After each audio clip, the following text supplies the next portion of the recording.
The morning sunlight poured through the tall windows of the bridal suite at the Grand Harbor Hotel, casting long golden streaks across the room.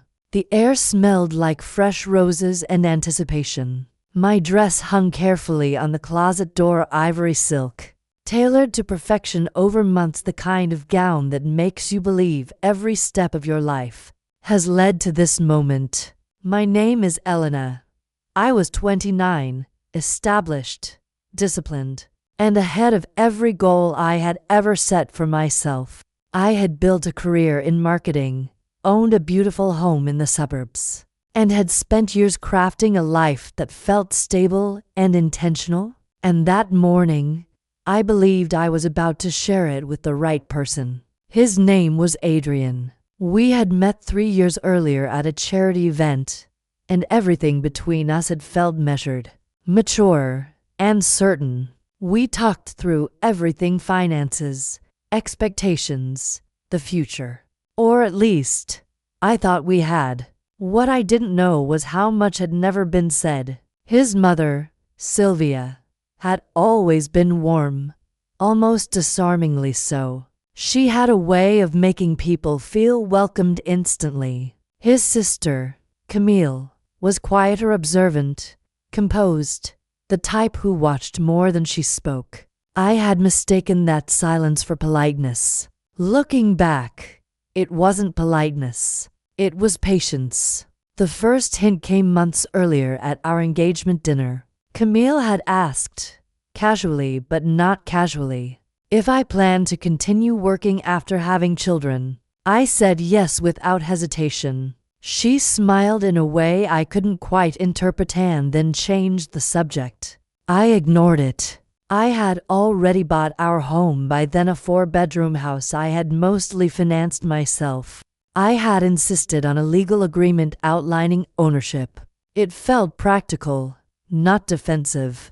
A formality, nothing more. That morning, at 8:40, Camille walked into my suite uninvited. She was fully dressed, composed, carrying herself like someone who had been waiting for this exact moment. She asked to speak privately. I agreed. Once we were alone, she sat down and began explaining how their family worked. Not loudly, not aggressively, calmly, methodically. She talked about expectations, how the women in their family handled finances, how Sunday dinners were mandatory, how Adrian's mother needed support, and how, naturally, that responsibility would fall to me once I was part of the family. She used careful language, words like tradition and contribution, nothing that sounded outright unreasonable until you listened closely. I did. When she finished, I asked two simple questions. Is any of this written down? And did Adrian and I agree to it beforehand? Her expression changed. These aren't things that need to be written down, she said. This is just how family works. That was the moment everything shifted. After she left, I sat there in silence, letting the weight of what she'd said settle into something clear and undeniable. Then I made 2 calls. The first was to my lawyer and close friend, Natalie. The second was to Adrian. When I told him what his sister had said, there was a pause on the line. Not confusion, hesitation. That pause told me more than anything else. He admitted, eventually, that his family had expectations, that he assumed things would fall into place after the wedding, that he hadn't mentioned it because he didn't want to make it a big deal. And then he said the one thing I couldn't ignore: they just need time to adjust to how independent you are. Not admiration, a problem. That was when I knew. Natalie arrived within 20 minutes, still half prepared for the wedding. She brought a copy of my property agreement and placed it in front of me without saying much. I read it again. Every clause, every number, every line that proved I had protected myself even when I didn't think I needed to. Then I asked her one question. What happens if I don't get married today? She met my eyes and answered plainly. Everything stays exactly as it is. You're protected. So I made a decision. By mid-morning, the wedding was cancelled. Guests were redirected. Calls came in confused, emotional, frantic.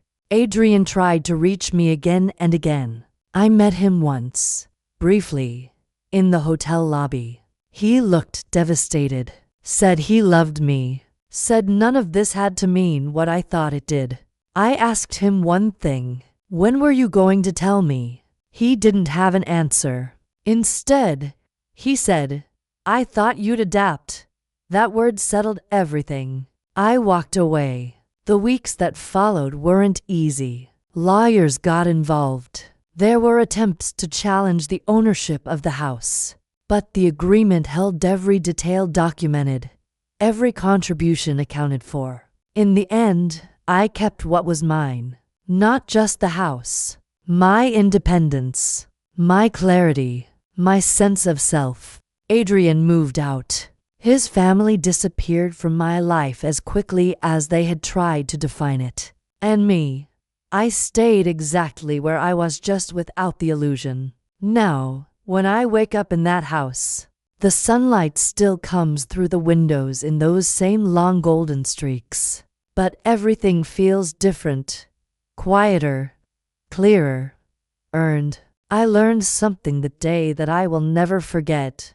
Walking away from something that looks perfect isn't the same as losing everything. Sometimes, it's the only way to keep what actually matters.